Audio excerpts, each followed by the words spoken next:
Bimal Chatri gets a regular checkup in the International Family Medicine Clinic in Charlottesville. Last year, he had a kidney transplant at the University of Virginia Hospital, which the clinic is part of. I would have been dead by now because I didn't have the resources to go for the dialysis or kidney transplant in the refugee camp.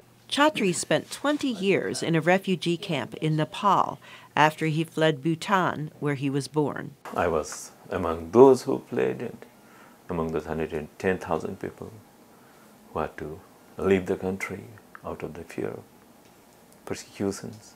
Lubna Abbas suffered a spinal disc problem when she came from Iraq 6 years ago. With my disc, someday I can't walk. Now I can walk, I can work. I work 2 part-time job. We're grateful from her, from the clinic, from everything in United States.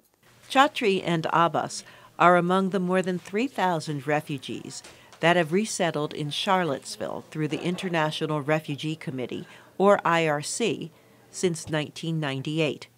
Most of them have received health care at the clinic that provides one-stop service for them.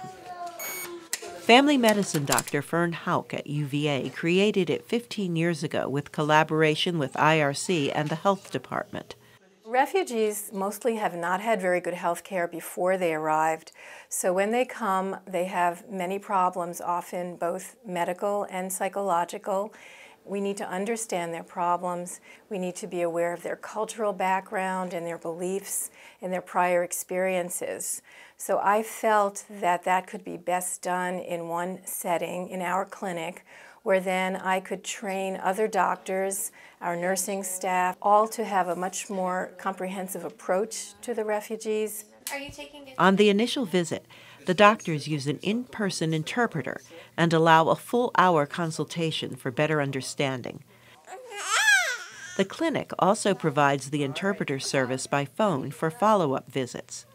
But diagnosis and treatment are just a small part of what the doctors do for the refugees.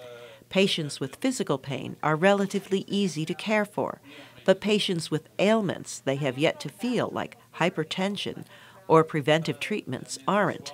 A lot of the women, for instance, have never had a mammogram, have never had a pap smear, so we're explaining these tests. Why do we do them here? Why do we recommend them? So we do also a lot of patient education. Even more difficult are mental health issues like post-traumatic stress disorder and clinical depression many refugees have sustained.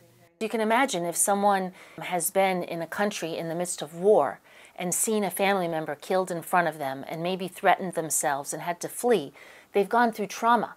So they may be having nightmares, they may be having flashbacks, they may be having intrusive thoughts. They won't thrive here if they don't get appropriate treatment.